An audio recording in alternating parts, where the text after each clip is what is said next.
Bom, o professor Jorge Almeida é professor do Departamento de Ciência Política e do Programa de Pós-Graduação da UFABC.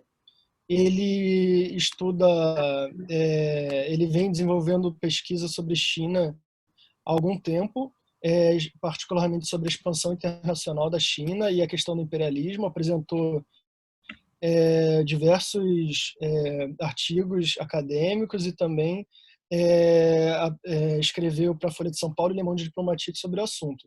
A Valéria Ribeiro é professora do curso de Relações Internacionais e de Economia da UFABC e também da pós-graduação em Economia Política Mundial e Relações Internacionais da UFABC. Ela apresentou ultimamente um ótimo artigo chamado A Expansão Chinesa Recente e Novas Determinações do Imperialismo no Século XXI, na Revista de Estudos Internacionais, e pesquisa esse assunto há muito tempo, desde o doutorado, até onde eu saiba. Ela foi parte, inclusive, da minha banca sobre China, quando eu era aluno de Relações Internacionais da UFRJ, onde ela dava aula na época. Então, esse faz parte do ciclo de videoconferências da revista Leste, e é com muito prazer que eu tenho vocês dois aqui. Vai ter meia hora para cada um falar e vamos começar então. Prazer, seja bem-vinda, Valéria. Obrigada, Tomás. Primeiro, gostaria de agradecer o convite, parabenizar a todo o pessoal da revista Leste pela organização do evento, cumprimentar o professor Jorge Almeida. E, bom, vou apresentar aqui e falar um pouco, né, sobre as minhas pesquisas recentes aí com relação a esse tema da projeção da China, né, da expansão da China no mundo, né. Eu vou, então, separei aqui alguns tópicos para eu fazer alguns comentários, né? E depois aí a gente, se tiver dúvidas, vocês podem a gente pode aprofundar algum ponto, tá? Bom, acho que uma questão assim que eu pensei, né, para começar esse debate, que é na verdade a questão que me instiga, né, já há algum tempo, é pensar como é que a gente pode compreender, interpretar, né, a projeção global de um país como a China, que passou por tantas transformações, né, ao longo da sua história, que passou por um processo de transição, né, de uma economia socialista fechada para uma economia aberta, né, integrada ao capitalismo internacional. E, enfim, também, né, não menos importante, um país que tem uma trajetória histórica milenar diferente, né, das potências ocidentais. E né, ainda para complicar ainda mais, né, um país que se autodenomina, né, como aquele que está buscando construir o socialismo do século XXI, né, nos termos do Partido Comunista Chinês. Então, uma questão fundamental para mim é justamente tentar entender como é que esse país, né, se projeta externamente, né? Qual é, né, digamos, o caráter dessa expansão, o que dirige, o que vai conduzir essa expansão, como é que essa projeção vai, como que ela vai assumir, né? Quais as características que ela vai assumir, em que medida, né, isso vai está impactando os países, principalmente periféricos, né, não apenas, mas principalmente periféricos. Então, essa eu diria que é uma questão fundamental, né, para a gente pensar, assim, e que eu também venho pensando já há algum tempo. E, então, a partir dessa questão, eu queria apontar fazer alguns apontamentos a partir disso, né. Acho que a primeira questão que é importante, assim, que eu já venho fazendo, que eu fiz há algum tempo, mas, enfim, não se esgota, porque é uma questão muito complexa, né? É pensar que é preciso, assim, ter bastante cuidado quando a gente vai interpretar esse fenômeno como sendo uma expressão recente do imperialismo, nos termos, né, do imperialismo clássico colocado ali no debate marxista, e não apenas, né, do início do século, né. Por que eu estou dizendo isso? Porque eu acho que, digamos que, em termos ocidentais, essa em apontar esse fenômeno da projeção da China como um fenômeno imperialista. E meu ponto é o seguinte, assim, na verdade, o imperialismo, né, como nós sabemos, como conceito, ele envolve uma série de determinações e, de certa forma, então, é preciso ter cuidado ao chamar, ou denominar esse fenômeno chinês como um fenômeno em si imperialista. Não porque ele talvez não assuma expressões, né, que se assemelham ao imperialismo clássico, mas justamente porque o imperialismo hoje, ele é preciso que a gente faça uma série de mediações, né, para entender o fenômeno do imperialismo. E também é preciso que a gente compreenda o imperialismo com todas, né, as suas determinações políticas, para além da questão econômica em si, né.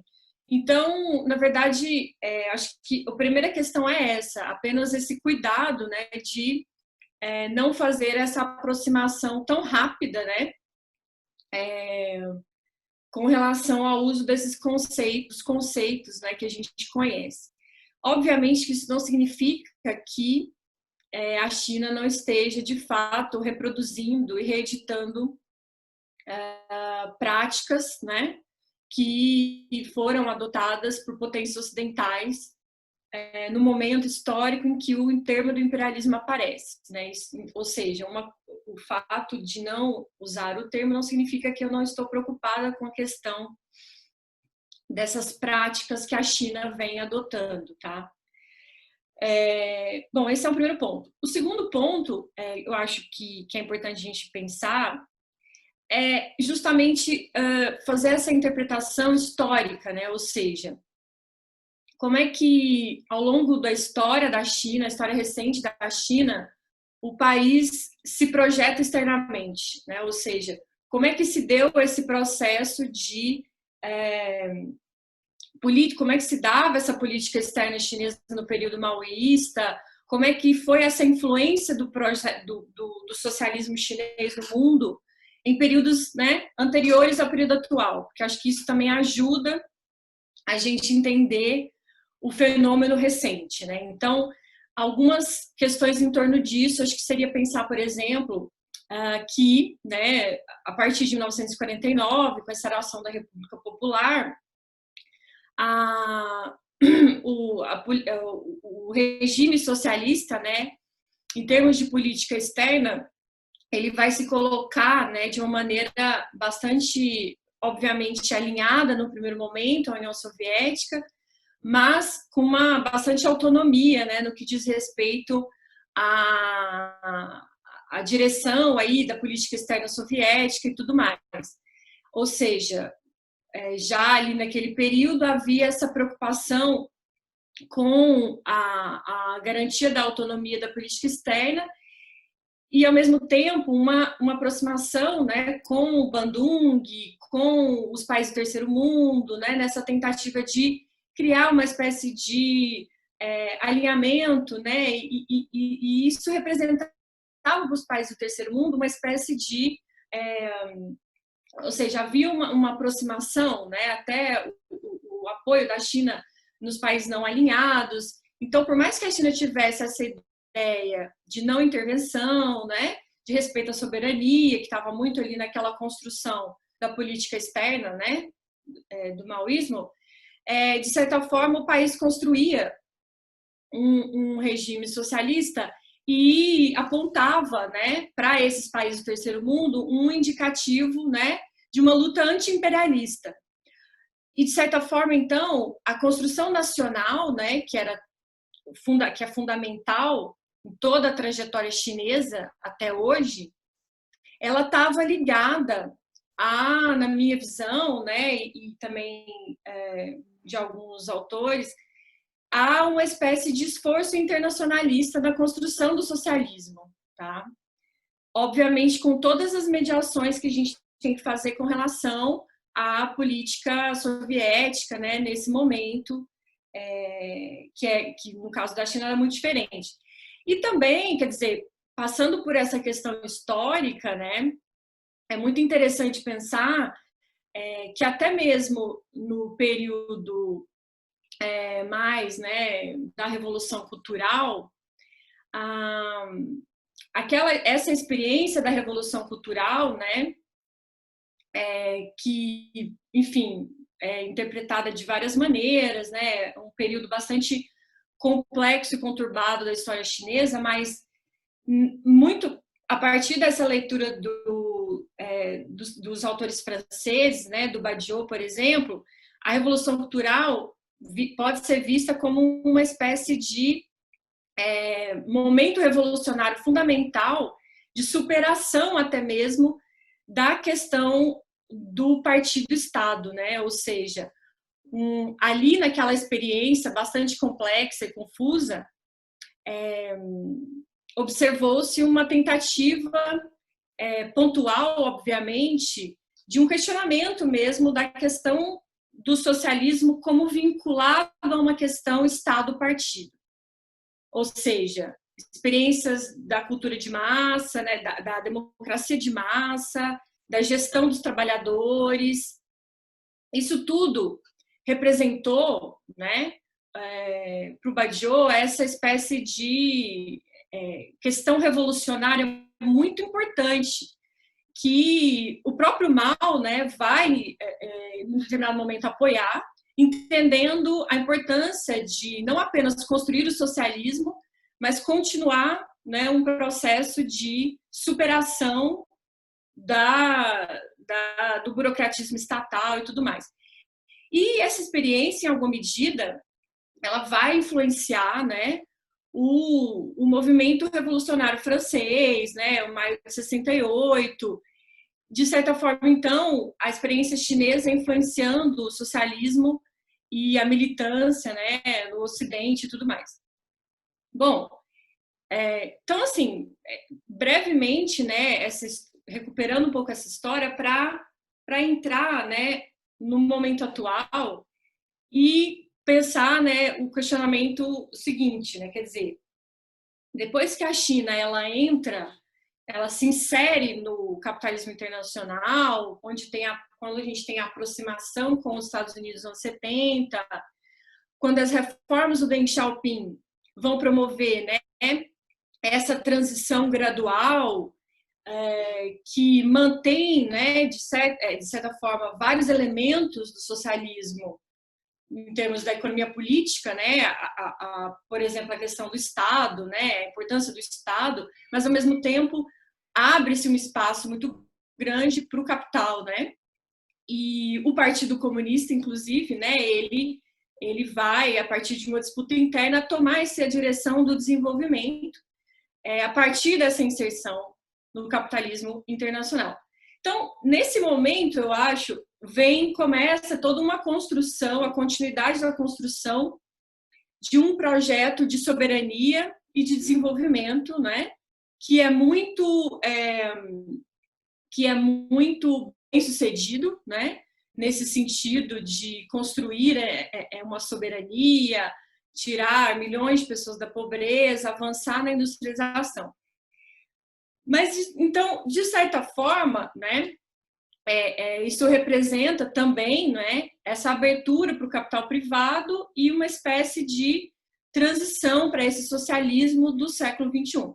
Num determinado momento, esse crescimento econômico ele toma uma dimensão tão ampla, né, que, de certa forma, a China começa a projetar esse crescimento começa a se projetar para fora, né? E aí vem a questão, né, que nesse momento em que a China, em que esse crescimento econômico, esse modelo, ele alcança esse patamar, começa a se projetar para fora, como é que vai se dar, né? Como é que esse modelo vai impactar, né? Que características ele vai ter, tá certo? Do ponto de vista dessa projeção externa. Então, esse é que eu acho que é o ponto, né? E aí vem a questão, ou seja, por um lado, você tem uma espécie de movimento de acumulação de capital que está se dando internamente e que, principalmente agora, depois da crise de 2008 para de 2010, vem se projetando cada vez mais para fora. Ou seja, agora nós estamos falando da China, que não está mais apenas importando, né, os recursos primários, comprando do mundo todo, mas há um aumento, né, muito importante dos investimentos diretos chineses a partir de 2010 no mundo, e o país vem então comprando, né, uma série de empresas em setores cada vez mais distintos. As grandes empresas chinesas, né, inclusive privadas, né, embora essa divisão na China seja bastante tênue, né, o que é privado e o que é estatal, mas de certa forma esse capital chinês, né, resultado desse processo de acumulação, vai se projetando para fora, né? Então a gente tem, por exemplo, hoje esse movimento em que a relação entre o Estado, as empresas estatais e o próprio Estado e esse capital interno, né, muitas vezes também privado, vão se associando a grandes instituições financeiras e vão promovendo esse processo de acumulação a nível global. Por quê? Porque as empresas chinesas estão saindo para o mundo, né, em busca de tecnologia, mas também em busca de mercados, e isso atendendo aos interesses tanto do Estado chinês, do ponto de vista da soberania nacional, obviamente, mas também atendendo aos seus interesses de lucratividade, né, do ponto de vista das empresas. Então, nesse sentido, poderíamos pensar que, por um lado, né, esse movimento atual da China, ele vai se assemelhando bastante com algumas práticas que a gente está acostumado a ver, que a gente observou, né, nesse período aí mais anterior, com relação à prática das potências ocidentais, em países como a África, né, como em países da África, em países da América Latina, né? Então é muito comum hoje nós observarmos, né, como as empresas chinesas vêm comprando, né, empresas de setores estratégicos no Brasil, né? Por exemplo, estava participando de um debate, um aluno comentou a pesquisa sobre a empresa chinesa State Grid, se não me engano, que vem comprando linhas de transmissão de Belo Monte, né, uma série de usinas hidrelétricas. E aí isso, de certa forma, coloca, né, a questão da nossa soberania nacional em um desafio muito grande, né, que é o desafio, de fato, de pensar até que ponto esses investimentos chineses, né, podem ser importantes para o nosso desenvolvimento, mas até que ponto eles podem reeditar, né, um papel que nós tivemos ao longo da história, por exemplo, até mesmo nos anos 70 ali, quando o investimento direto funcionou para o Brasil como uma alternativa, mas ao mesmo tempo nos colocando numa situação de dependência, né, como simples fornecedores de partes, componentes para indústrias estrangeiras. Enfim, então essa é uma questão, né? A gente poderia citar uma série de exemplos, né? Ou seja, esse capital chinês vindo e assumindo essa direção. Então, nesse sentido, a verdade, a questão né? Como é que a gente pode pensar nesse esforço de construção do socialismo na China,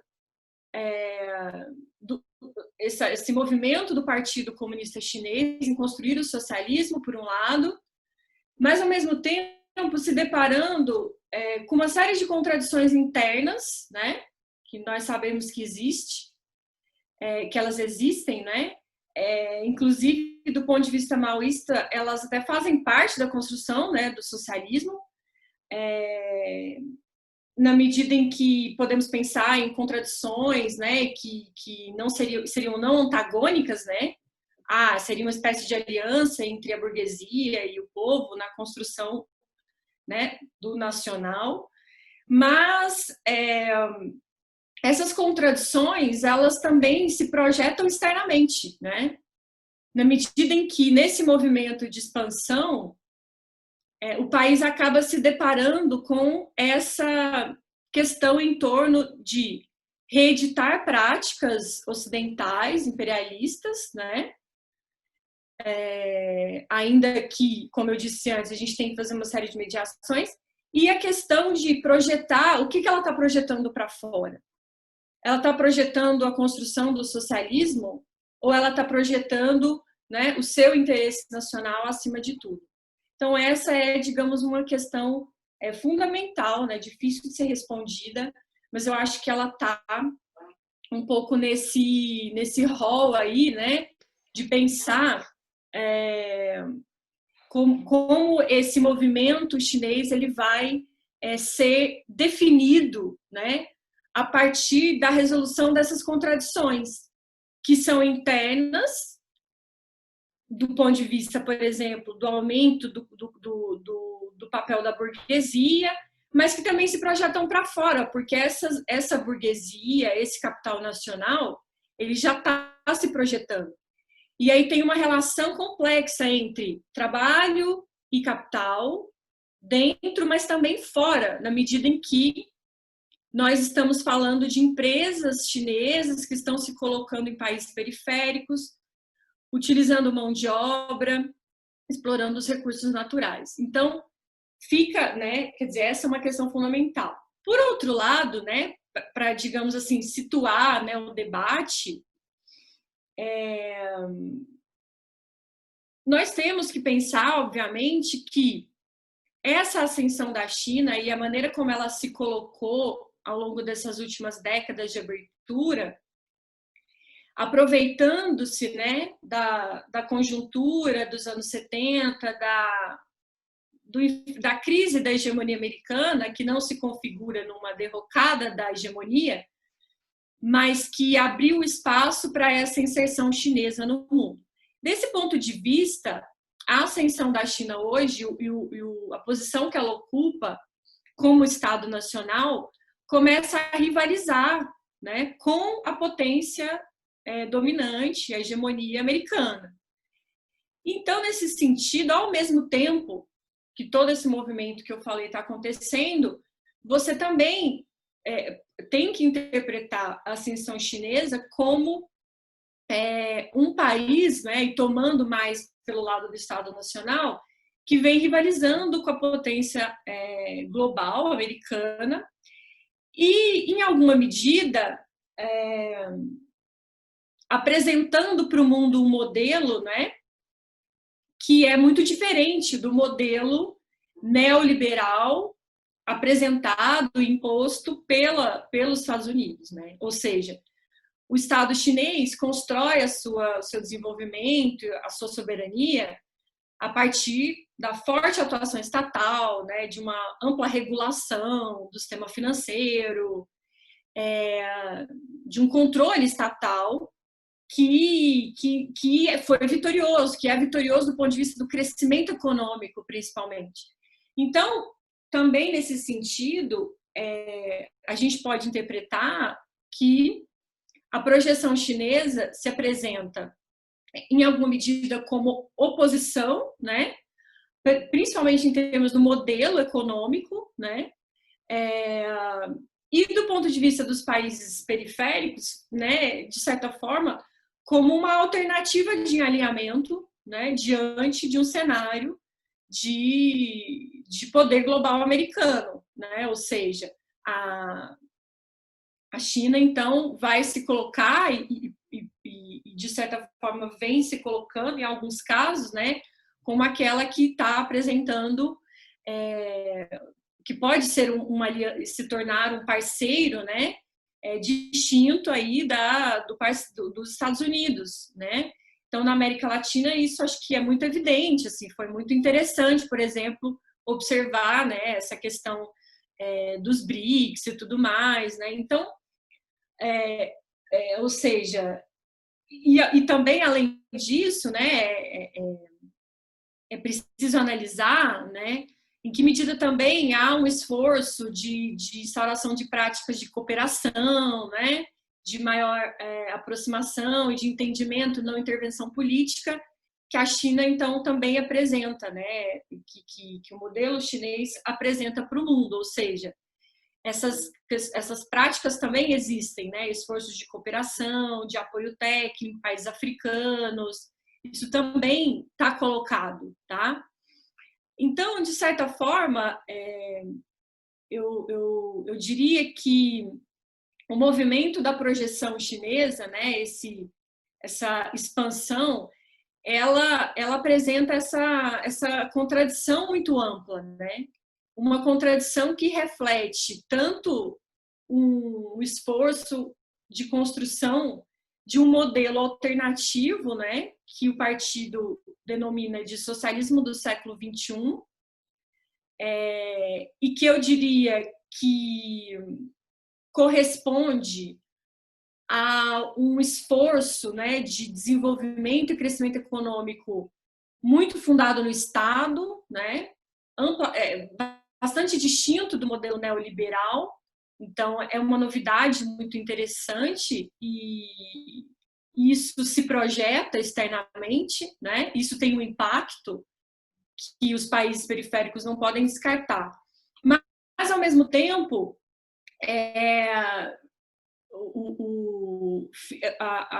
na medida em que a China ela se insere num modelo, né, distinto daquele do socialismo que vigorou durante o período maoísta, de certa forma ela também vai romper com uma tradição e um esforço de construção do socialismo e de uma espécie de internacionalismo, né, naquele sentido que a gente conhecia antes, né?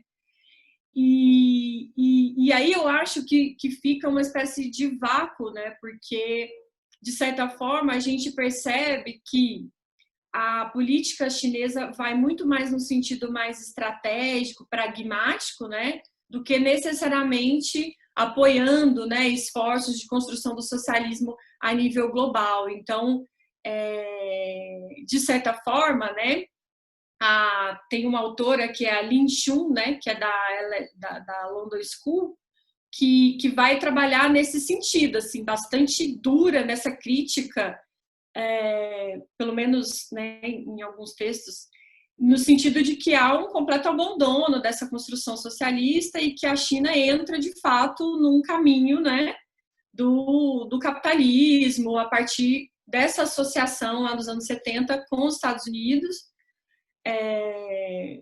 Então, assim, ela, inclusive, por exemplo, essa construção do o que seria o globalismo chinês, né, que muito se diz hoje, às vezes ele assume o próprio partido, né, vem no esforço de colocar, tem uma questão confucionista, né, a busca da paz, o universo da paz, um bem-estar geral. Então, por exemplo, projetos como Belt and Road, né, teriam esse caráter, né, de uma espécie de busca de uma harmonia e todos ganham, né, nesse sentido. Mas aí ela vai colocar, né, não sei, não, talvez isso não poderia ser visto dessa forma, porque essa projeção chinesa, na verdade, ela está muito mais inserida nesse esforço de constante reforma pró-mercado e representa uma espécie de abandono completo com relação a essa construção, né, de uma luta anti-imperialista, internacionalista de fato.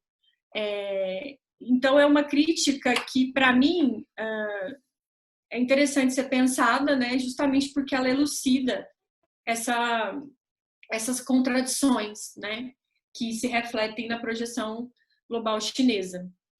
Bom, acho que é isso, então. Vou ficando por aqui. E aí depois a gente abre para as perguntas. Obrigada, gente. Obrigado, Valéria. Agora a gente vai dar mais meia horinha para o Jorge Almeida e vai abrir, então, para perguntas e colocações. Pode ir lá, Jorge.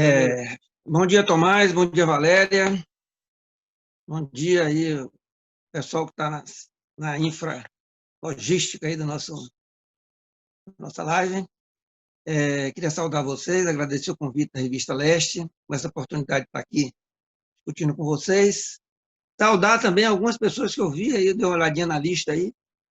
Tem um Atom Fon aí, se for Atom Fon Filho, seria um prazer muito grande estar aqui conversando com você, que há anos que eu não encontro com o Atom, de se ver aqui. Também Gesilda, que é uma amiga minha russo-brasileira, e Andréa Ribeiro, que é aqui no nosso programa de pós-graduação, pesquisa em relação China com o Mercosul. Então, veja bem, eu acho que a fala de Valéria foi muito, muito interessante, muito positiva.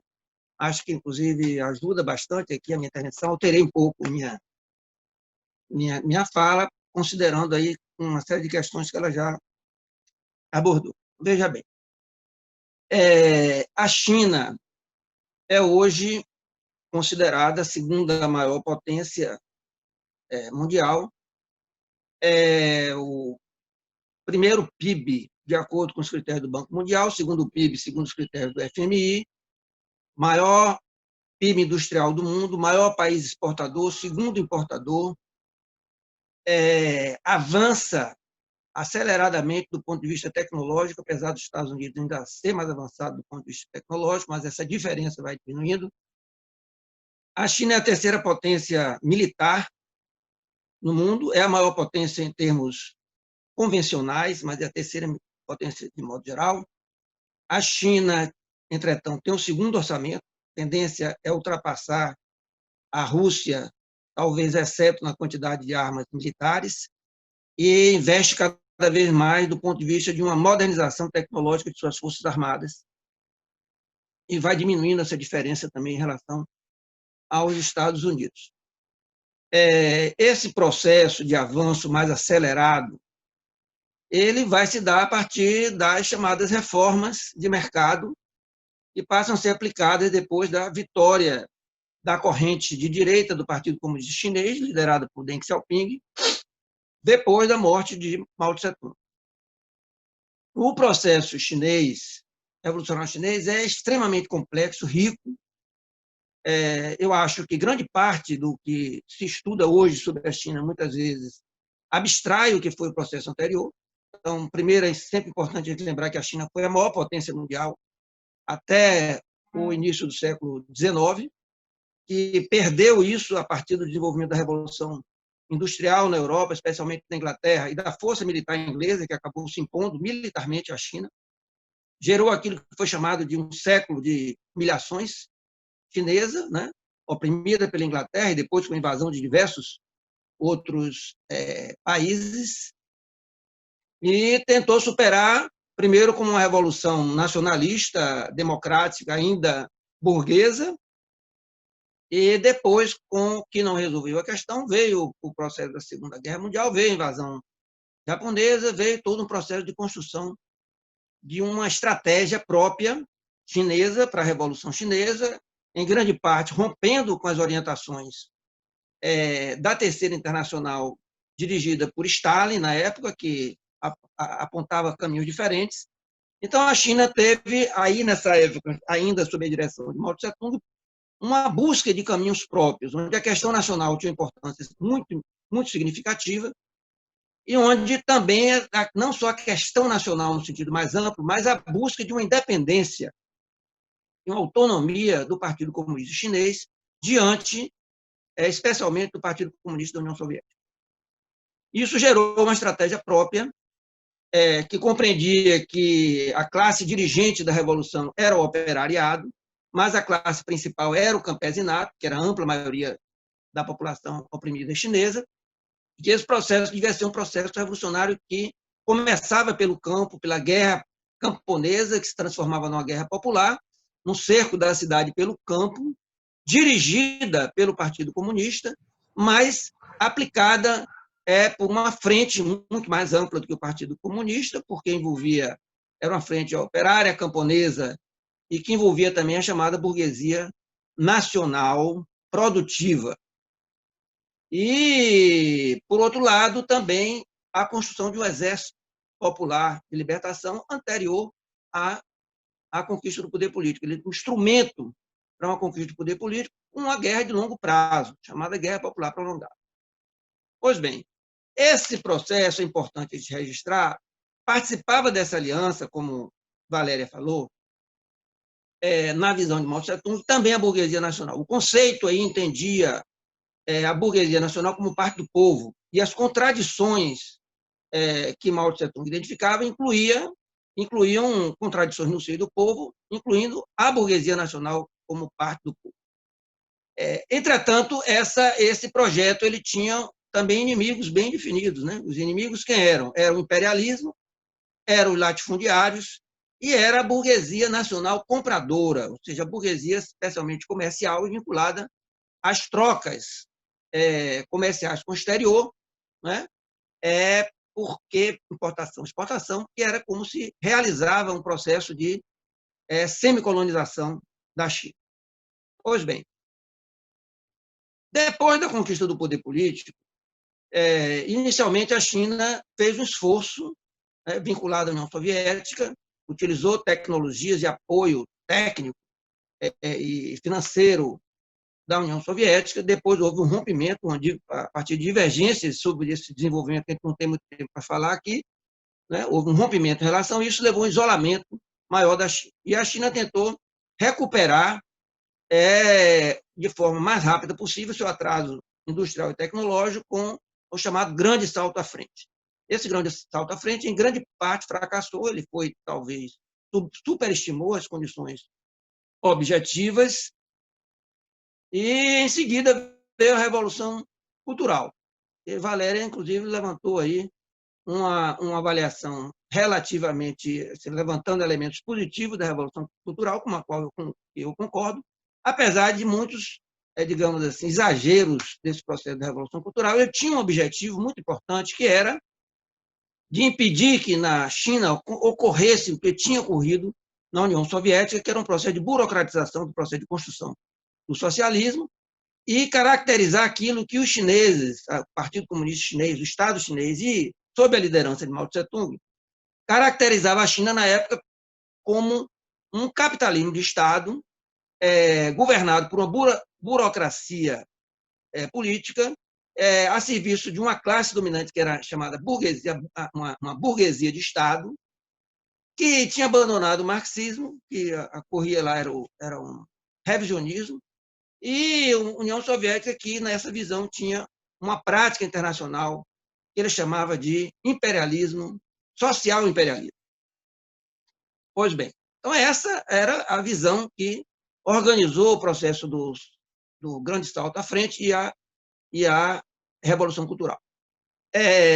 Esse processo, apesar de todos os erros cometidos, a superestimação do grande salto à frente e depois a grande instabilidade com a agitação da Revolução Cultural, ele, ao contrário do que se diz, gerou um crescimento de PIB chinês muito acima da média mundial já na época, inclusive de desenvolvimento industrial e desenvolvimento tecnológico.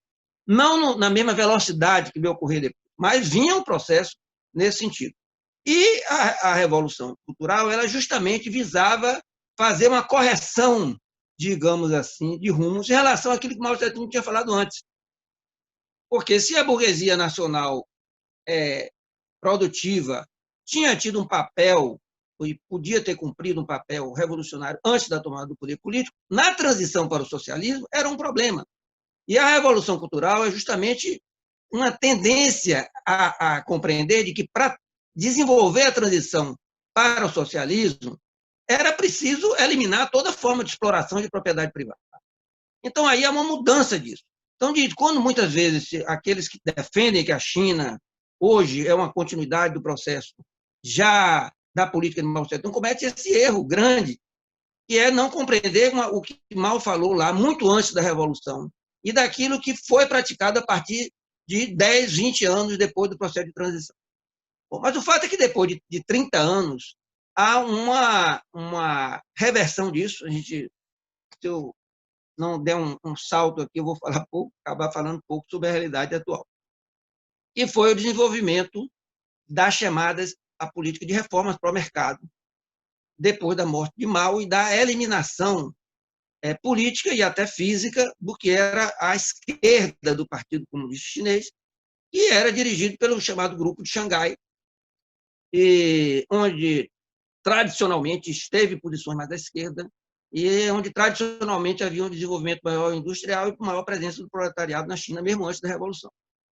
E esse grupo de Xangai, inclusive, com a companheira de Mao Tse-tung, que depois ficou conhecido como viúva de Mao Tse-tung, que acabou sendo presa, condenada à morte, a prisão transformada em prisão perpétua, e acabou supostamente se suicidando uns 20 anos depois de prisão. Pois bem, então houve essa vitória de Deng Xiaoping, foi uma vitória por dentro da cúpula do partido, e que eliminou a esquerda do partido e a centro-esquerda, que Mao Tse-tung era uma espécie de centro-esquerda. E acabou combinando uma aliança entre o que era a direita, que tinha sido derrotada no processo da Revolução Cultural, mas não tinha sido eliminada fisicamente. Deng Xiaoping já era o líder dessa ala direita, nunca foi afastado do partido, mesmo sendo derrotado politicamente, continuou no partido, e desenvolvendo esse processo de luta política interna. O processo de reformas ele é considerado uma vitória. Se você considerar o que a China construiu como uma grande potência nacional, com grande desenvolvimento industrial, tecnológico, diminuição da pobreza, etc., é uma vitória sem dúvida. Entretanto, nós temos que entender o conteúdo desse processo e o que é que ele está gerando de fato. Então, o que é que ocorre a partir daí? O que ocorre, no nosso entender, é uma progressão em 40 anos, nós tivemos 30 anos, na minha leitura, de transição ao socialismo. E depois nós temos 40 anos de retrocesso dessa transição, não é? Uma reversão desse processo de transição.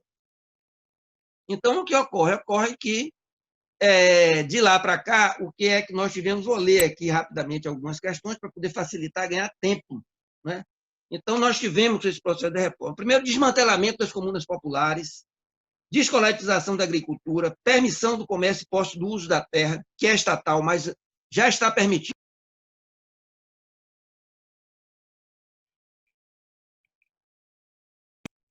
Do direito de uso, né, da terra, a criação das zonas econômicas especiais para atrair capital estrangeiro, privatização das empresas estatais da maior parte da economia, maior autonomia de gestão das estatais e empresas coletivas, aquelas que continuam estatais e coletivas, são geridas, de fato, numa lógica capitalista, seja com seu objetivo de lucro, seja no seu objetivo de sustentar o desenvolvimento das empresas privadas, em termos de infraestrutura, de apoio financeiro, de diminuição dos custos da produção das empresas privadas, seja na apropriação privilegiada da mais-valia pelos dirigentes dessas empresas sob diversas formas. Estímulo às empresas privadas, à propriedade privada de modo geral, que se tornou um direito constitucional legítimo e irrevogável na China. Adesão à Organização Mundial do Comércio, fim do monopólio do comércio exterior, fundação de bolsa de valores, onde as empresas estatais fazem sucesso, né? Liberação do mercado de trabalho, com quebra de todos os direitos trabalhistas, como regra geral, no setor privado, fim da estabilidade dos trabalhadores nas empresas estatais, fraca fiscalização das regras de trabalho onde existem, direito de greve proibido desde 1982, justamente prevendo que essas novas políticas, como aumento da exploração, quebra de direitos, ia gerar lutas dos trabalhadores, um sindicalismo oficial que, na prática, defende os interesses do Estado, das empresas privadas e das empresas estatais.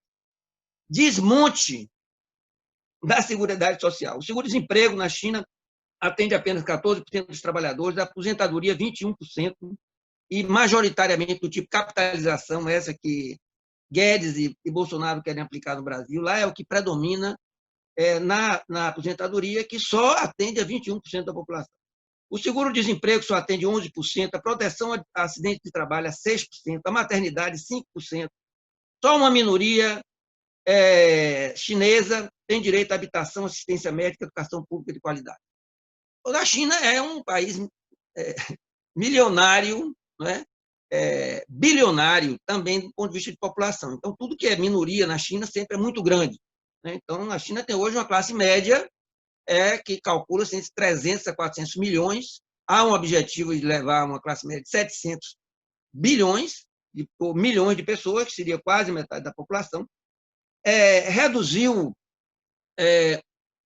muito a pobreza, né? O objetivo era acabar com a população abaixo da linha de pobreza agora em 2020, talvez atrás de alguma coisa, mas, ao mesmo tempo, ampliou exponencialmente a desigualdade, né?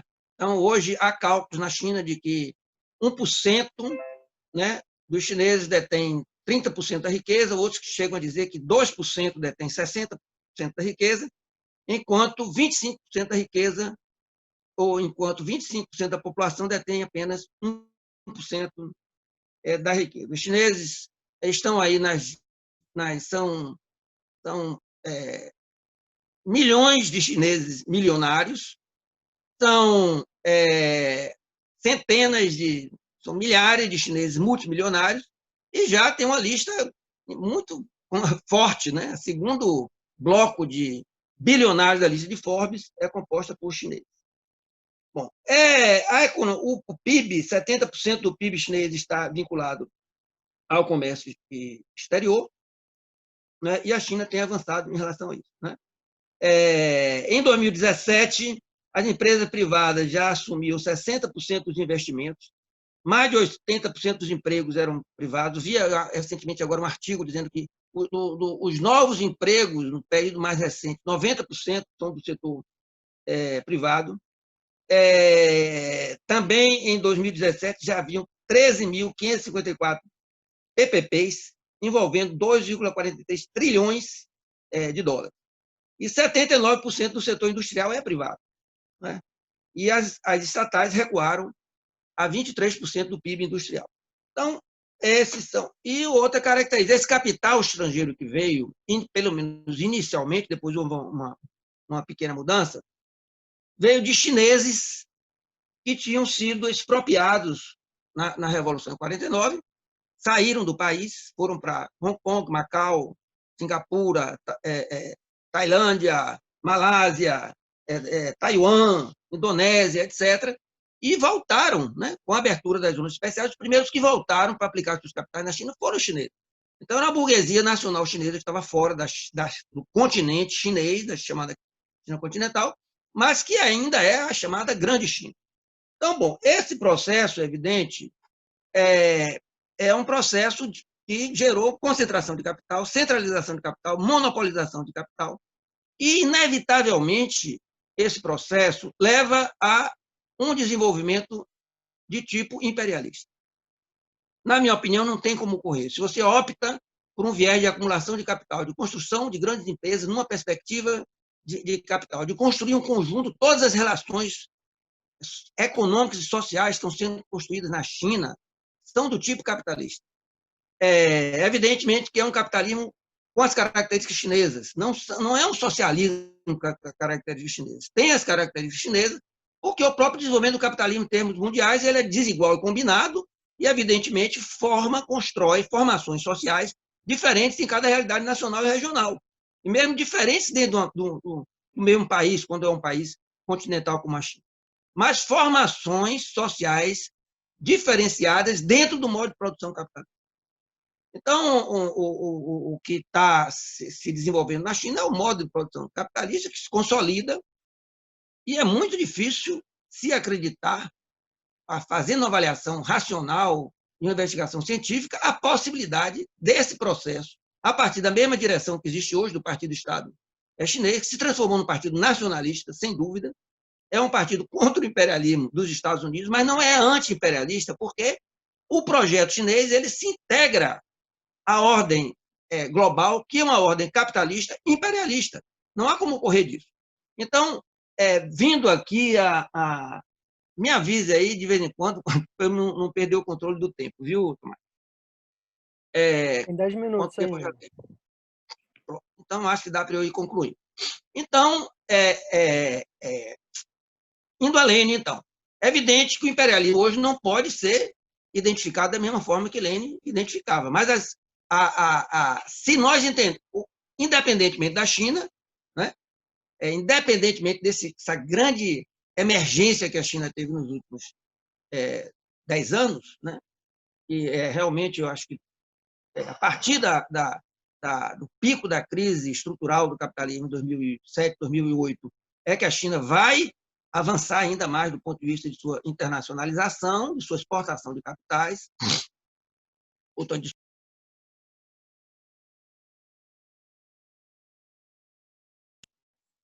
Alô? Alô? Está ouvindo? Opa, É porque estão estamos me escutando. ligando. É que eu estou falando no telefone aqui, tem uma pessoa que de vez em quando liga o telefone, eu desligo e eu fico com medo de, na hora de ligar o telefone, acabar.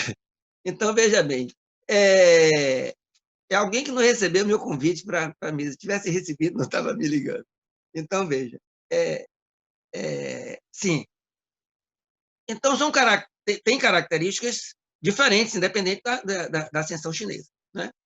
Mas os elementos-chave, como diz o Chesney, Boron, David Harvey, Mesaros, né? Todos eles entendem que houve um tipo de imperialismo que é aquele original, lá que vai do final do século XIX, passa pelo livro clássico, né, de Lenin, Imperialismo, fase superior do capitalismo de 1916, chega até a Segunda Guerra Mundial. A partir daí nós temos uma outra fase do imperialismo já se diferenciando. A partir da década de 70, nós temos uma outra fase com o neoliberalismo, a financiarização de capitais, o fim das colônias, acabar as colônias. A colônia, que era um elemento chave no primeiro momento do conceito de imperialismo de Lenin, desapareceram, as guerras interimperialistas desapareceram, mas os elementos-chave do imperialismo estão lá. Quais são? É a monopolização. Primeiro elemento fundamental é o desenvolvimento monopolístico do capitalismo. O desenvolvimento monopolístico para enfrentar a tendência da queda da taxa de lucro. A monopolização industrial, a monopolização do capital financeiro, a predominância do capital financeiro sobre o capital industrial e a tendência inexorável para que isso se realize, a expansão extraterritorial, não somente em termos de exportação de mercadorias industrializadas, em troca de matérias-primas em relação aos países que foram coloniais, semicoloniais, dominados e dependentes hoje, não é? Como também da exportação de capitais, que aí é realmente onde se consolida uma relação imperialista entre um centro e uma periferia, que é a exportação de capitais, que é o último salto que a China deu.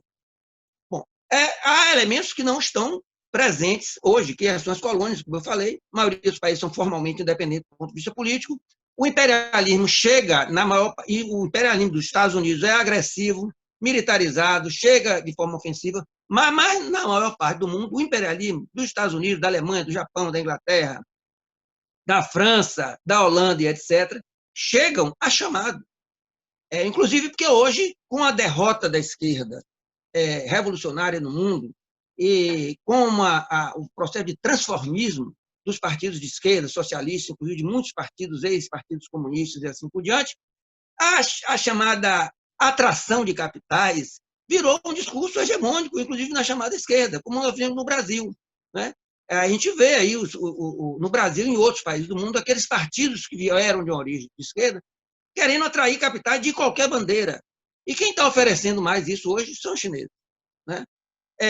Que tiveram um desenvolvimento com uma particularidade nesse período, enquanto o capital financeiro especulativo dominou o Ocidente, a China, e não somente a China, mas a própria Taiwan, a Coreia do Sul, o Japão, etc., tiveram um processo de desenvolvimento mais baseado na produção, na chamada economia real. Então, a característica do imperialismo chinês é diferente. O imperialismo chinês chega a chamado, né?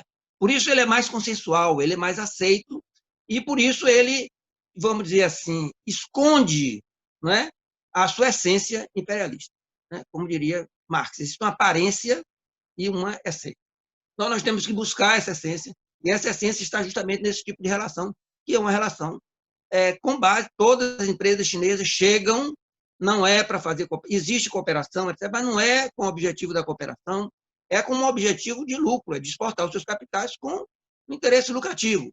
O ganha-ganha tão divulgado pelos chineses é ganha-ganha entre a classe dominante chinesa e o Estado chinês de um lado e as classes dominantes dos outros países.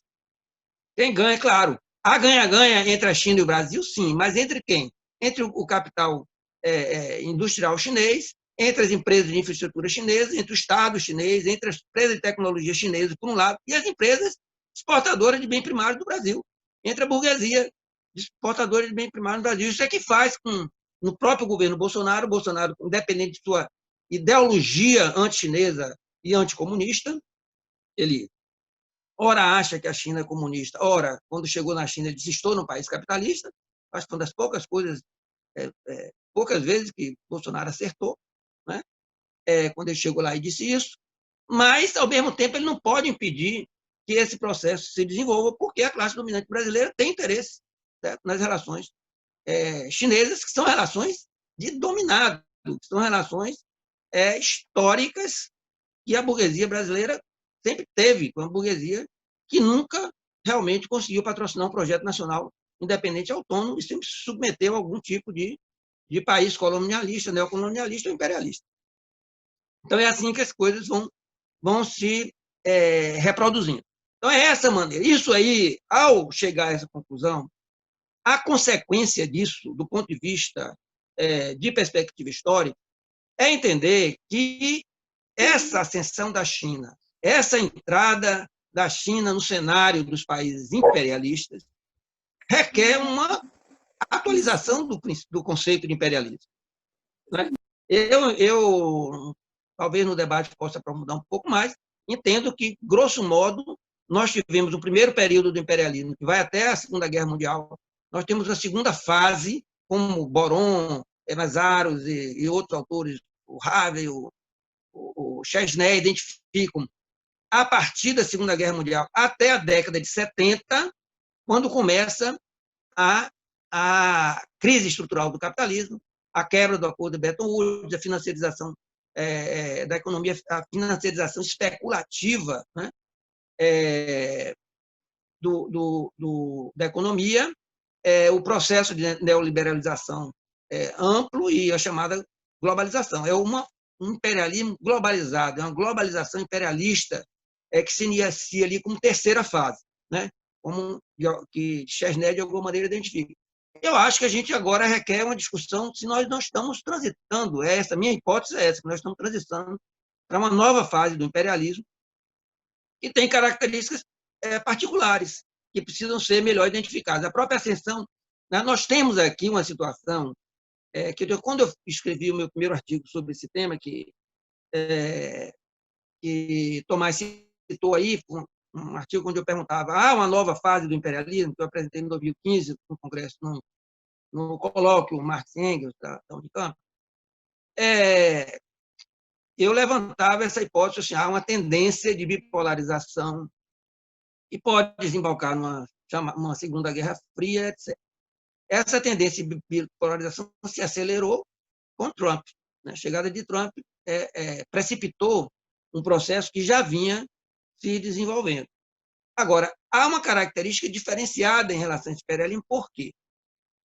Agora nós temos, pela primeira vez na história, os dois grandes polos imperialistas, que são os Estados Unidos e a China, eles não estão mais cada um com seu reduto, cada um com suas colônias, com suas semicolônias, com suas áreas de influência, digamos, fechadas. Ao contrário, eles disputam os mesmos territórios, os mesmos países, as relações com as mesmas burguesias, inclusive investem um no outro, né? Então, os Estados Unidos é um grande investidor na China, outros países ocidentais são grandes investidores da China, o Japão também, e a China é investidora também nesses países todos, inclusive é a maior detentora de títulos do Tesouro dos Estados Unidos.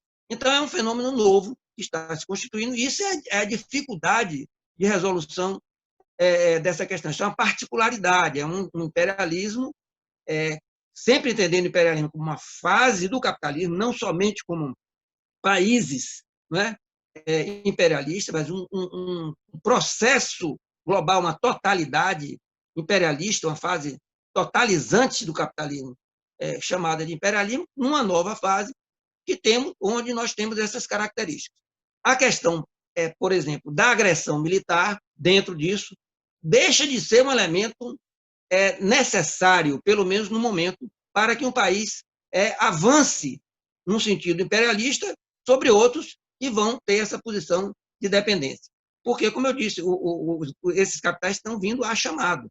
Então, por enquanto, isso é necessário. Aliás, desde da década de 70, Marini, nas suas obras da teoria marxista da dependência, já identificava ali que a questão da agressão militar, das ocupações militares, das colônias, não era um elemento necessário para a caracterização de uma relação imperialista. Veja bem, isso já tem quase 50 anos que ele falou isso, nós tivemos esse desenvolvimento, temos essa particularidade agora.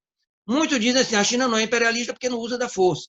Bom, a China, evidentemente, não tem, já começou a usar, assim, pontualmente, alguns elementos, né? A ocupação das ilhas lá do Mar do Sul da China já tem um pouco essa característica, apesar de que ali você pode admitir que eram áreas de disputa entre países onde a China historicamente reivindica como território seu, etc., né? Mas foi uma agressão que atingiu outros que reivindicavam aquilo, como o Vietnã, acho que a Malásia, Filipinas, etc., que reivindicavam aquelas ilhas também, como mar e como território seu. Então, teve isso. A China já tem uma base militar no Djibouti, lá no chifre da África, também consensual. Ele chegou lá, alugou o terreno, certo? E, de alguma forma, está comprando Djibouti e a Etiópia, porque lá é justamente o porto de saída da Etiópia, né, com infraestrutura e assim por diante. Então, ela chega nesse sentido. O BRI, a Belt and Road, está dentro dessa perspectiva, no nosso entender, é um instrumento da expansão dos capitais chineses, que é uma necessidade, isso aí eu quero repetir aqui. Ajoelhou, tem que rezar, como se diz, né? Entrou na perspectiva do capitalismo monopolista, não há como não se desenvolver na perspectiva imperialista. Então, é isso que eu acho que vem se desenvolvendo. E a relação, portanto, que vai se dar com outros países imperialistas é uma relação de conflito e negociação, né? Nessa fase do imperialismo que nós estamos vivendo. A relação que existe com os países menos desenvolvidos do ponto de vista industrial é uma relação de imperialismo e dependência, como está ocorrendo no Brasil. E é uma relação que, inclusive, provoca ou contribui, né, para a destruição das relações regionais, outras, né, como no caso do Mercosul, que a China é hoje um instrumento forte. O Mercosul já ia andando aí mal das pernas, mas o avanço chinês aqui na região vai quebrar isso, né? Vai quebrar essas relações. Agora, por exemplo, esse ano, a Argentina também passou a ser, a China passou a ser o principal parceiro comercial da Argentina. Já era o principal parceiro comercial do Brasil. A China é hoje o maior exportador, o maior importador e o maior de mercadorias, o maior exportador de capitais do Brasil. Agora passou também a ser o maior exportador e importador na relação com a Argentina, que antes era o Brasil. Então, assim, o Brasil, a China era o maior parceiro do Brasil, mas o maior parceiro da Argentina era o Brasil. Agora, o maior parceiro da Argentina é a China também. Então, a tendência é essa, né? Então, o que eu vejo concretamente é isso. Isso afasta, a meu ver, leituras de que na China existe tem autores falando aqui no Brasil que nós estamos vendo que na China tem um novo modo de produção. Outros autores falam que na China tem muitos modos de produção, que eu acho que é legítimo todo mundo interpretar isso, mas está fora do âmbito de uma leitura marxista contemporânea, pelo menos desde a década de 70, essa ideia de dualidade, certo? Ela talvez foi superada do ponto de vista teórico dentro do marxismo. Alguns falam até de uma miríade de modo de produção, confundem modo de produção com formação social. A China realmente é uma formação social diferente, certo? E eu acho até que é legítimo entender que possam existir formações sociais diferentes dentro da China, com totalidades particulares, dentro de uma totalidade, uma formação social abrangente chinesa.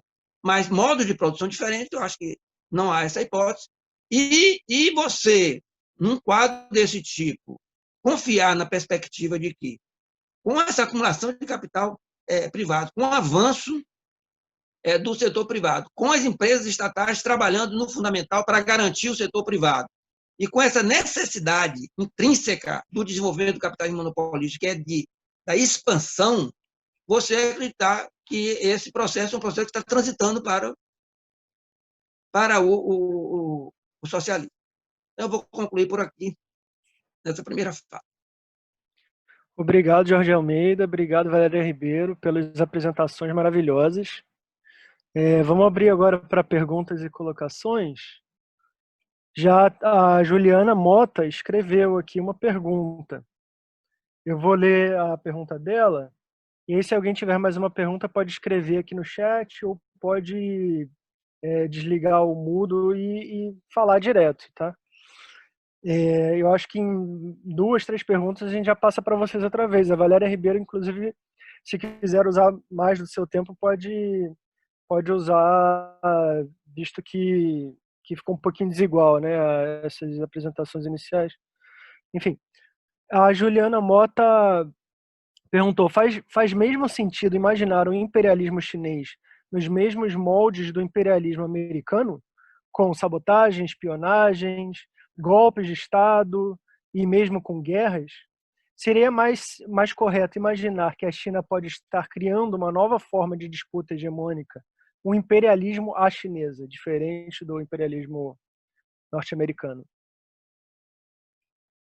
Alguém tem mais alguma pergunta, gente? Eu teria, Tomás, uma pergunta. Opa, quer dizer, 2. vai lá, Dá Mari. para me escutar? Claro. Boa noite, quer dizer, bom dia. Boa noite para mim. Obrigada pelas falas aí de vocês, eu gostei muito. E, na verdade, eu queria escutar de vocês dois, tanto do professor Valéria quanto do professor Jorge, essa questão. A professora Valéria colocou isso em termos de incongruências, digamos assim, em um alegado projeto socialista, tanto do ponto de vista doméstico quanto do ponto de vista da política nacional, né? E enquanto que o professor Jorge colocou mais em termos de que existe efetivamente um imperialismo chinês. E aí eu fiquei assim um pouco intrigada para perguntar se vocês veem em relação à ideia de imperialismo chinês dentro do pós-maoísmo, digamos assim, uma continuidade ou uma descontinuidade, ou o que seria essa descontinuidade, né? Porque normalmente se coloca em relação a Deng Xiaoping como se fosse um momento de ruptura, mas foi ele que apresentou a política dos 3 mundos de Mao, digamos assim. E em certa medida, a política externa chinesa, ela sempre termina voltando para aquela questão dos 5 princípios do Zhou Enlai e tudo mais. Então, eu queria saber de vocês então, em termos de política externa, há efetivamente uma descontinuidade em relação ao maoísmo, ou existia um maoísmo imperialista, ou existe um imperialismo maoísta e um imperialismo pós-Mao? E aí, bom, é mais a minha curiosidade para escutar de vocês sobre isso. Obrigada. Vamos fazer mais uma pergunta antes de passar, então, para os debatedores? Eu tinha uma pergunta a fazer para a Valéria Ribeiro. Porque na apresentação sua, Valéria, você apresentou o Estado, um esforço socialista do Estado, pelo menos no ponto de vista ideológico ou propagandista, contra o interesse de grupos capitalistas chineses. Uma dualidade, né? uma contradição interna. E agora, assim, como você mesmo descreve nos seus artigos e nas suas apresentações, essas empresas e o partido e o Estado, elas se confundem, né? Elas estão já tá muito misturado, né? A representação delas, o interesse delas dentro do partido já é bem claro. Então, como essa contradição se dá dentro do Estado chinês e a sua expressão na expansão internacional chinesa? Ou seja, existem grupos internos que defendem uma expansão internacional mais efetiva contra outros que ainda são que ou representam outros grupos capitalistas ou então ainda são bastiões de alguma coisa que poderia se considerar interesse da soberania, do interesse do Estado socialista? Como é que se dá essas contradições internamente dentro do poder chinês? Posso começar, então? Tá. Pode, vai. Vou tentar ser breve para a gente ter mais tempo também de debater. Bom, primeiro eu queria agradecer a fala do professor, foi muito interessante. Gostei bastante. E concordo bastante também com o professor. Bom, eu acho que as perguntas, né, acho que faz sentido imaginar o mesmo imperialismo. China seria uma nova forma, né? Eu acho que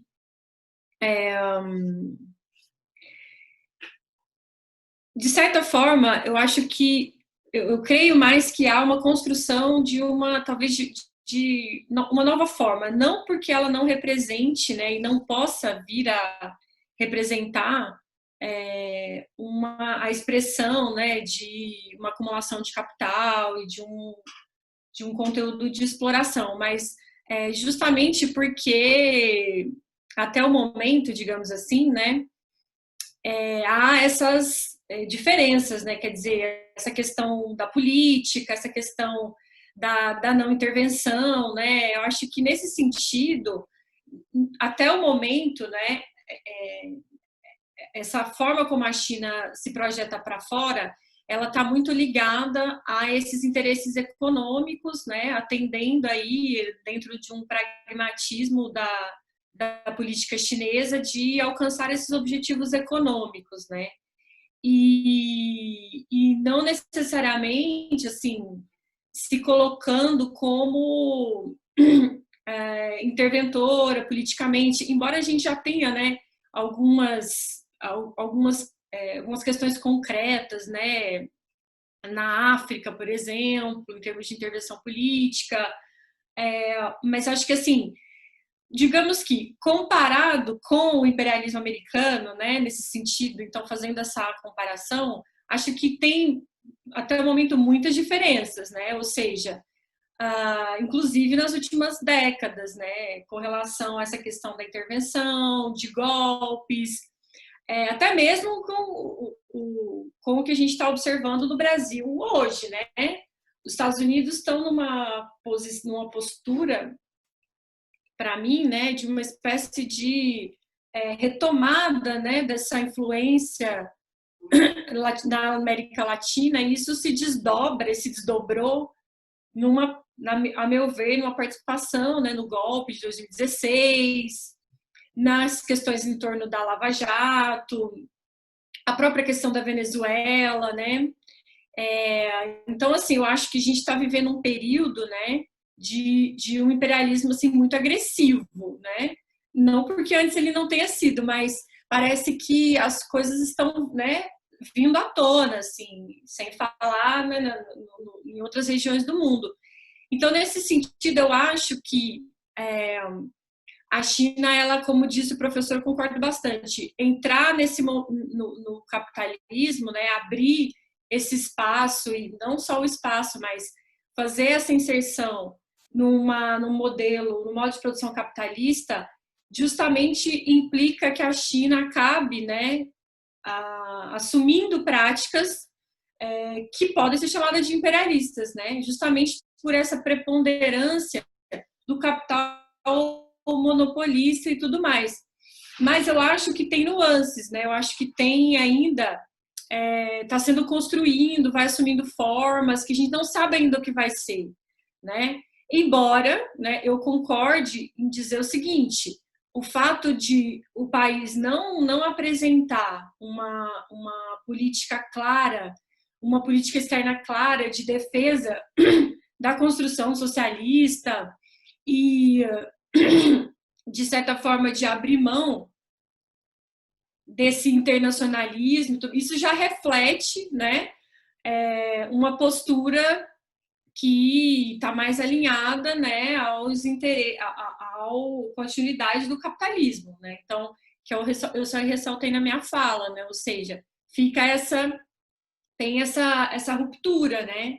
Então, aí já indo para a segunda pergunta, né? Eu entendo que há uma ruptura, não nesse sentido das políticas da ideia de não intervenção, de respeito à soberania, mas nesse sentido da experiência chinesa, revolucionária chinesa, não representar mais, né, a expressão da construção do socialismo a nível global. É óbvio que naquele período maoísta, a política externa não tinha essa pretensão, né, de exportação do modelo socialista e tudo mais.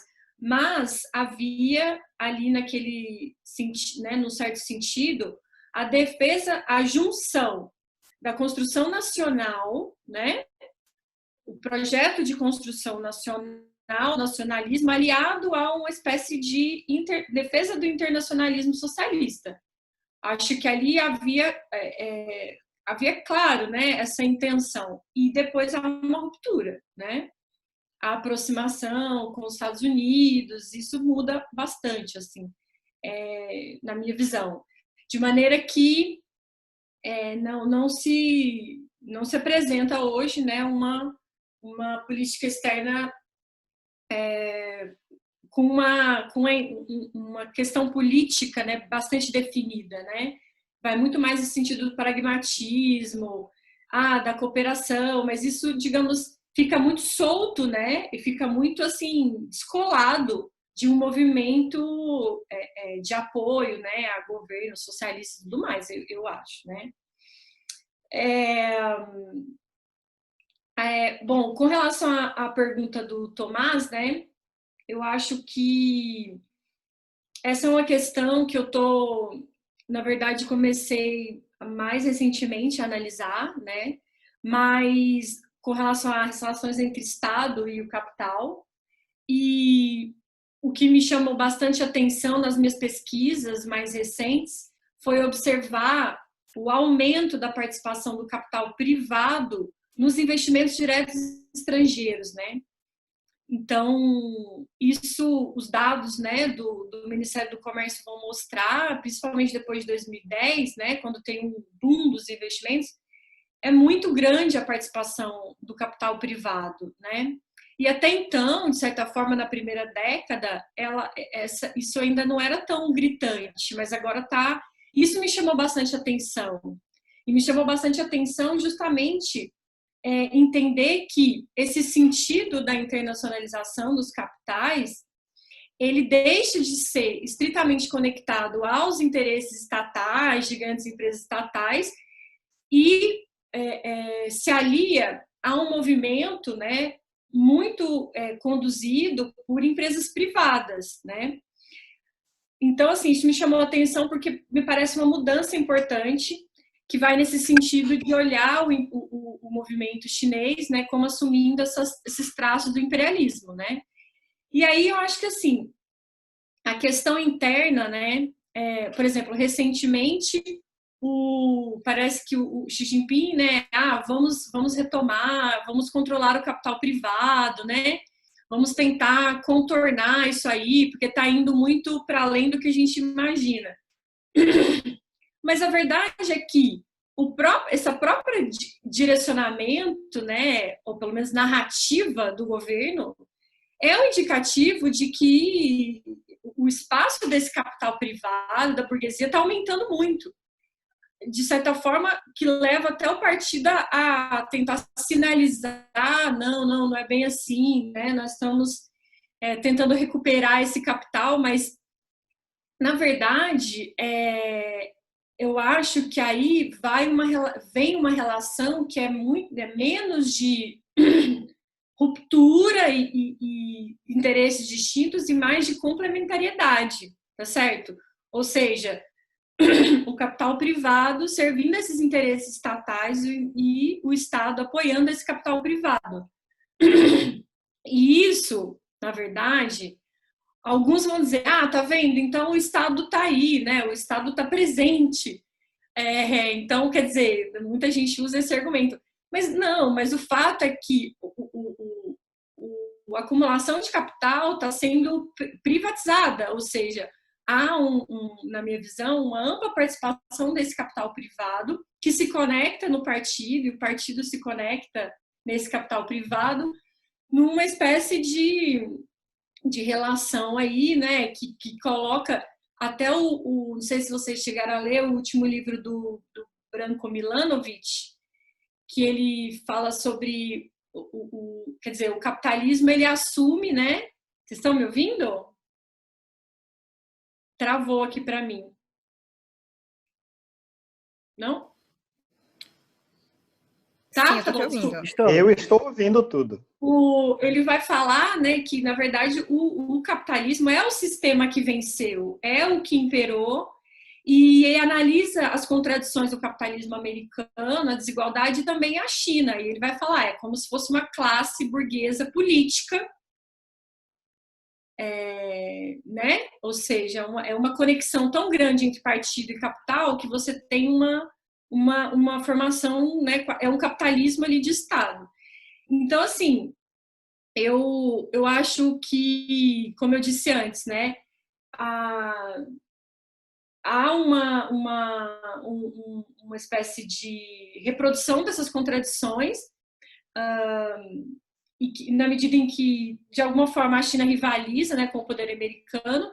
Mas, assim, eu queria ressaltar que eu acho muito importante, né, a fala do professor Jorge e tudo mais, porque eu acho que, talvez, no Brasil hoje, está sendo difundida uma visão, talvez um pouco crítica, né, da experiência chinesa, e que, de certa forma, não tenta entender essas contradições, né, não tenta, desconsidera que houve um movimento, de fato, de abertura do espaço para o capital privado. E não só isso, né? A próprio sentido ali da acumulação, ele vai assumindo um sentido muito similar ao capitalismo. E isso chega nos países periféricos, né? Ou seja, então eu acho que esse grande, a ideia de o capital chinês, ok, mas acho que a gente precisa pensar de maneira bastante crítica, né?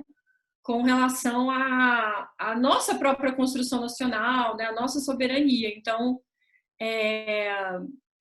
eu acho que, enfim, eu acho que esse debate todo que a gente está fazendo aqui é muito importante, porque ele vai nesse sentido, né, de pensar criticamente mesmo, tanto a experiência chinesa como essa projeção externa.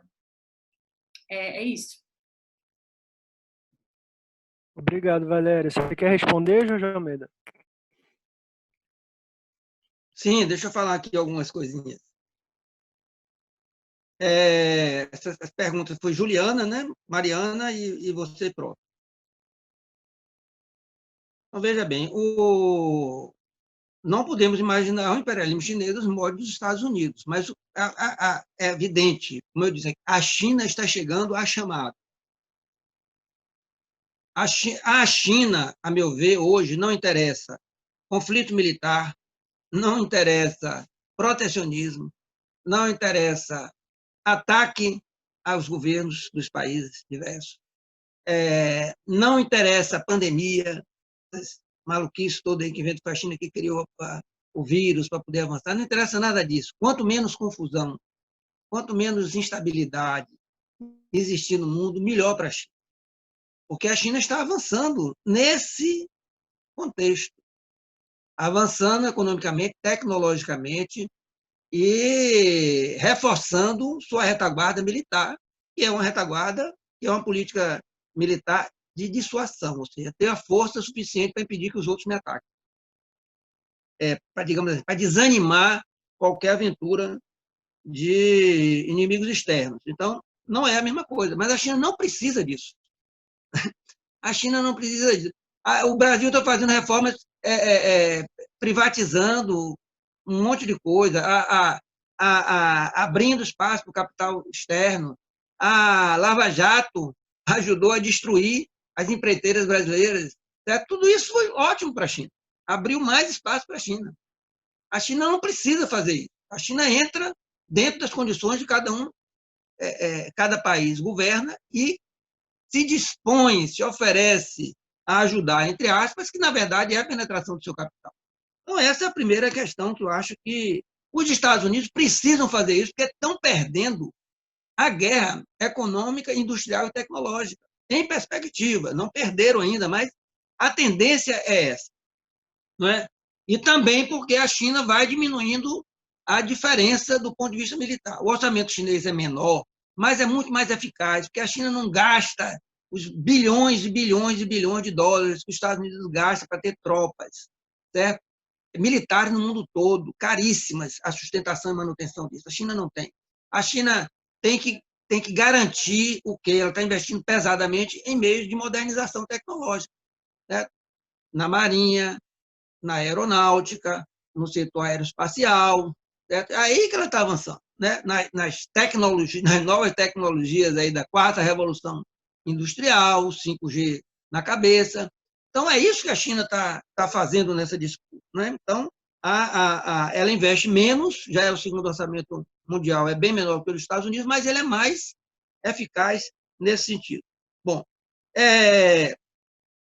a relação em relação ao maoísmo, se é continuidade ou é ruptura. Em primeiro lugar, é continuidade, no sentido de que, se não tivesse ocorrido a Revolução de 49, não tivesse se construído com isso uma soberania nacional, um controle nacional, um desenvolvimento razoável das forças produtivas, da própria industrialização, certo? Um desenvolvimento tecnológico e militar, certo? Aeroespacial já significativo na época. A China já tinha bomba nuclear antes de 1900, do final da década de 70. Tudo isso, a China obteve um crescimento, uma consolidação como um Estado de soberania, uma disciplina, um processo de educação razoável do ponto de vista técnico, um crescimento maior do que a média mundial durante esses 30 anos. Tudo isso, sem isso, não seria possível o que está acontecendo hoje. Esse é o primeiro elemento chave para a gente entender. Por outro lado, é uma ruptura completa com o maoísmo, né? Então, Mao virou na China, é uma ruptura com um questionamento explícito, desde o final da década de 70, que o combate ao que foi o maoísmo é muito claro dentro do Partido Comunista e na sociedade. Mao Tse-tung virou um símbolo nacional, certo? Do primeiro período, né? Do começo da Revolução, que depois cometeu erros, certo? Aí vem os erros do Grande Salto à Frente, os erros da Revolução Cultural, são criticados de uma forma poderosa. E os maoístas foram todos afastados. Os herdeiros do maoísmo foram todos afastados da direção do Partido do Estado, após a sua morte, né? Então, para desenvolver esse novo processo. É outra coisa, é bem diferente. Então, é uma continuidade no sentido histórico e da consolidação do Estado Nacional, da soberania nacional e da potência estatal que já era a China na época, e uma ruptura em relação ao que era efetivamente o maoísmo. O que Mao Tse-tung pretendia era uma transição ao socialismo, evitando os erros de burocratização que tinham ocorrido na União Soviética. A outra coisa importante são relações internacionais do ponto de vista das relações com as forças revolucionárias no mundo, certo? Que até a década de 70 a China apoiava, certo? Os grupos revolucionários no mundo todo, certo? O que não significava que muitos desses grupos revolucionários passaram a copiar a estratégia chinesa erradamente, tentando trazer uma cópia, plagiar em realidades nacionais diferentes. Tem uma história muito interessante, seguinte, aí no final da década de 60, teve um grupo de brasileiros que foi para a China fazer formação política e outras questões, e entre eles estava uma liderança camponesa brasileira que era militante da Ação Popular Marxista-Leninista do Brasil, que era uma organização que se considerava marxista-leninista maoísta. E ele fez lá esse curso e tal. No final, Mao Tse-tung o chamou para conversar. Manuel da Conceição era a liderança camponesa do Maranhão, está vivo ainda, tem 80 e tantos anos, está lá no Maranhão. Ele na saída, né, antes de voltar para o Brasil, Mao chamou ele para conversar, teve uma conversa com ele. No fim da conversa, disse assim: olha, você sair da China e voltar para o Brasil, enterre aqui tudo que você aprendeu. Enterre aqui na China o que você aprendeu, volte para o Brasil, estude a realidade brasileira e descubra qual é a melhor estratégia para a Revolução Brasileira de acordo com a realidade. Vai estudar o Brasil. E ele cita isso no livro que foi publicado, o Manuel da Conceição. Isso mostra esse tipo de perspectiva, mas a China apoiava esse movimento. Deixou de apoiar a partir de meados da década de 70, ainda com Mao em vida, né? Foi assumindo uma posição mais afastada disso. É preciso entender que esse processo de luta política dentro do Partido Comunista foi permanente, porque no período maoísta as diversas correntes do partido não foram eliminadas da vida partidária, mesmo que tenham sido afastadas da direção do partido. Então, essa luta política, Deng Xiaoping voltou à direção do partido com um posto importante, ainda quando Mao estava vivo. Caiu, ele foi afastado com a Revolução Cultural, voltou no começo da década de 70, caiu e voltou depois da morte de Mao Tse-tung com toda a força. Então, era um processo de luta política que já estava ali, não é uma coisa repentina, que apareceu como um Fiat Lux, de repente. Não, já existia essas posições, essas políticas já estavam lá presentes. Inclusive, tem um detalhe em Xi Jinping. Xi Jinping, depois, Mao Tse-tung tinha sido o único dirigente da China que tinha tido o privilégio de ter sido considerado um pensamento superior, seria quase que uma terceira etapa do marxismo-leninismo. Era o marxismo-leninismo, o pensamento Mao Tse-tung. Nenhum outro líder chinês teve isso, nem o Deng Xiaoping. Só agora o Xi Jinping também passou a ser, as suas ideias passaram a ser consideradas pensamentos Xi Jinping. O Xi Jinping tem uma particularidade, que é o primeiro grande líder do Partido Comunista Chinês, que é filho de outro grande líder do Partido Comunista Chinês. O pai dele era do grupo de Deng Xiaoping, foi afastado da Revolução Cultural e voltou depois. Chegou a ser, se eu não me engano, vice-primeiro-ministro, um cargo muito importante, certo? Então, é o primeiro que tem essa herança do ponto de vista político. Não significa que ele está lá porque é filho do cara, mas significa que tem um processo político aí que precisa ser também estudado. Essa questão há realmente uma confusão entre privado e estatal na China, não é só uma particularidade chinesa, queria dizer isso, porque outros países chamados tigres asiáticos, isso é comum, não é? E mesmo nos Estados Unidos isso é comum. A diferença é que, na China, o Estado e o Partido Comunista Chinês teve um papel ativo para criar uma burguesia nova. Porque essa burguesia chinesa não é a burguesia nacional que Mao Tse-tung falou lá antes.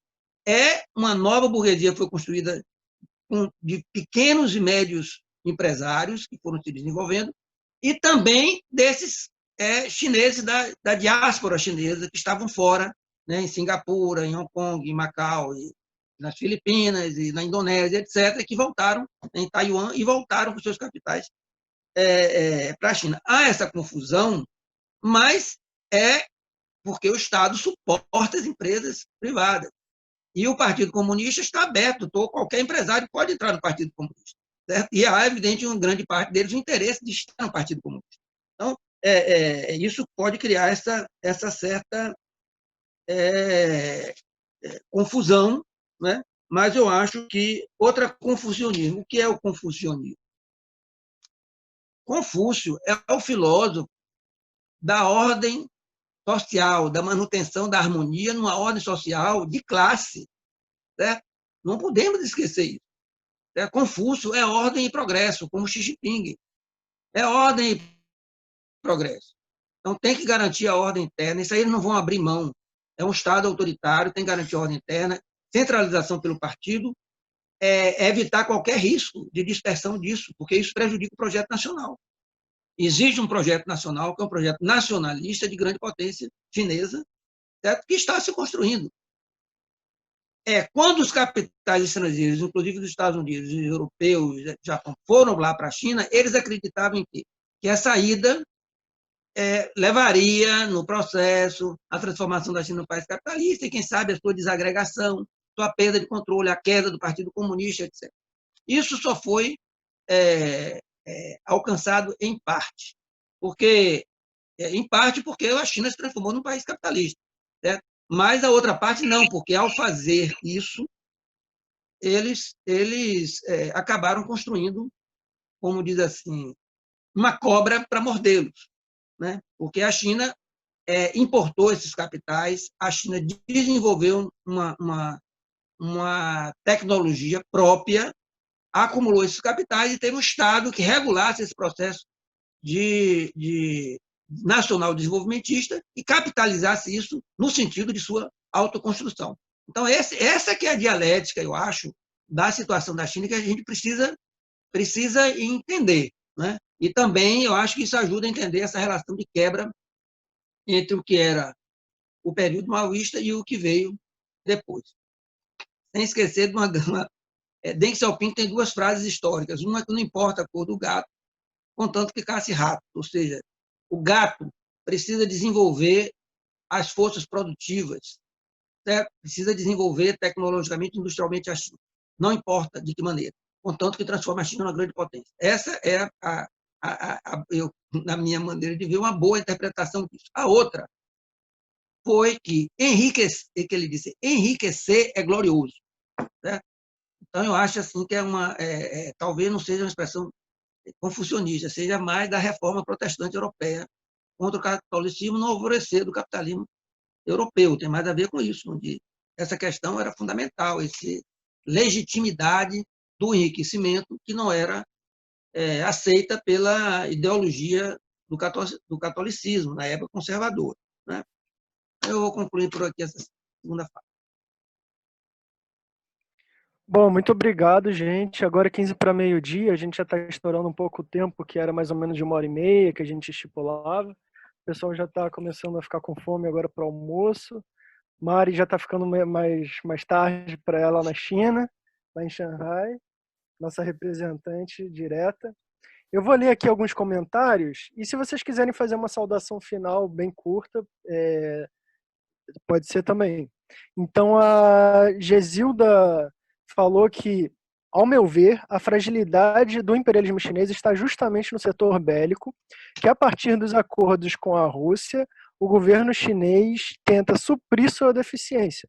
Porém, não há como comparar o imperialismo americano ao imperialismo chinês. Há que se considerar as enormes diferenças culturais. Nesse sentido, podemos pensar um alinhamento entre a China e o imperialismo russo.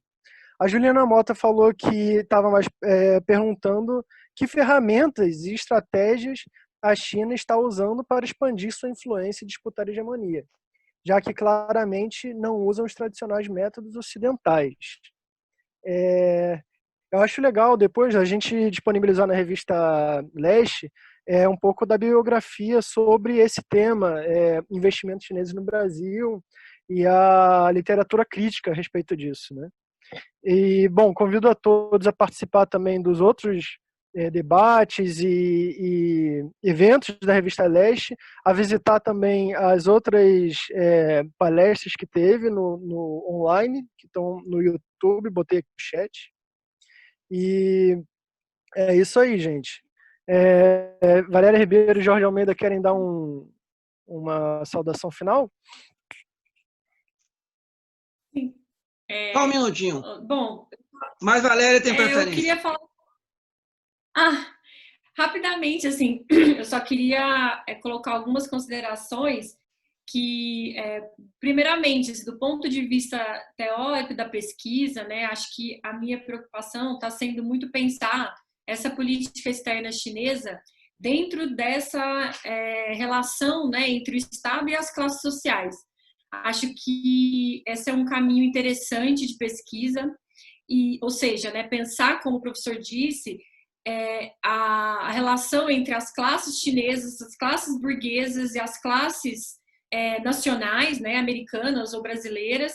Então, do ponto de vista teórico e da pesquisa empírica, está sendo um caminho que eu acho que é muito interessante, que eu estou tomando agora, tá? E, para finalizar, né, acho que dizer que um dos legados, né, do maoísmo é justamente essa ideia da importância da crítica, né? Então, dentro do processo revolucionário na China, havia esse espaço para a aceitação da crítica e do questionamento, então isso é um marco. Eu acho que isso é uma coisa que a gente não pode perder, né?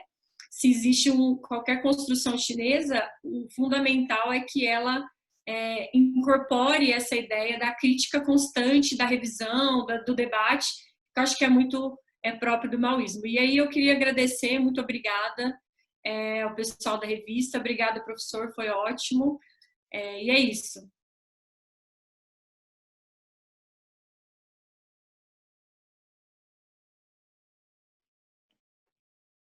Sérgio Oi, Almeida, que é. Opa, pronto.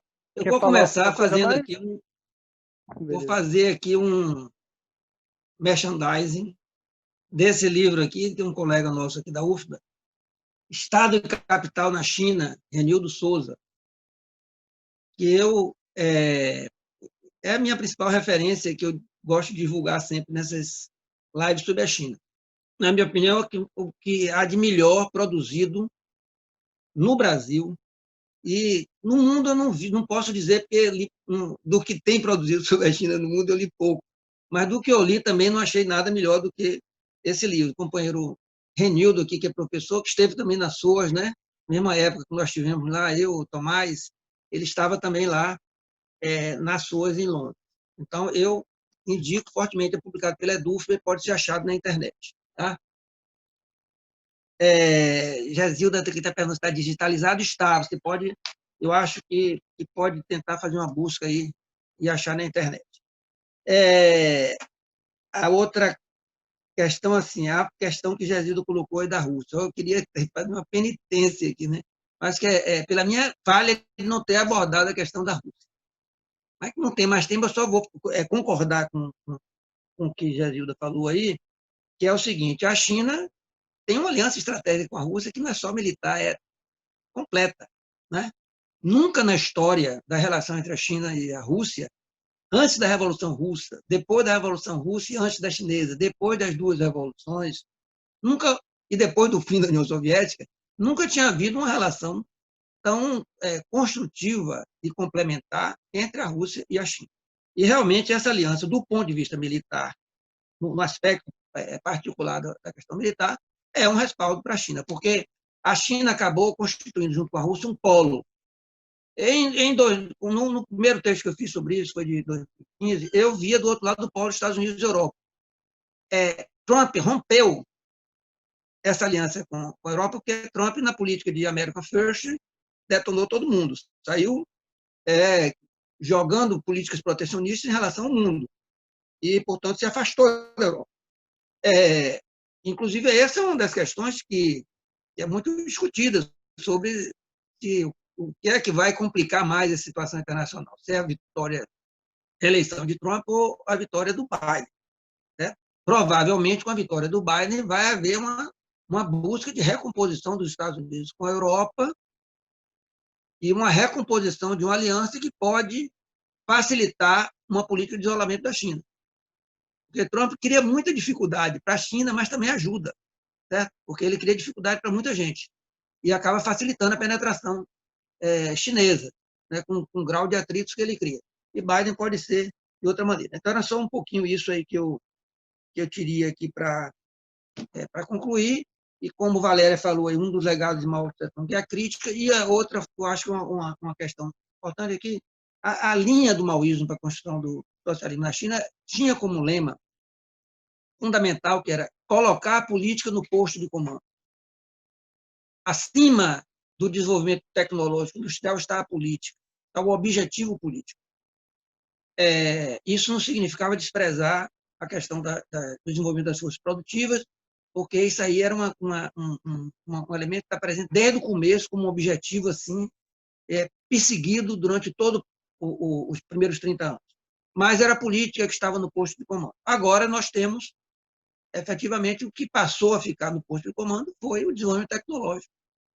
Foi o desenvolvimento das forças produtivas, né? Foi o processo de industrialização, não importa a cor do gado. E que significa o seguinte, que a política que está no comando agora é a política do desenvolvimento das forças produtivas a qualquer custo. Então, finalizando, muito obrigado aí, essa parceria aqui com a Valéria, com o Tomás, com o pessoal todo aí que estava na logística, que não aparece, né, nesse debate, mas que sustenta nas nossas lives, nossos debates, e o pessoal da revista Leste, vamos manter aí essa parceria.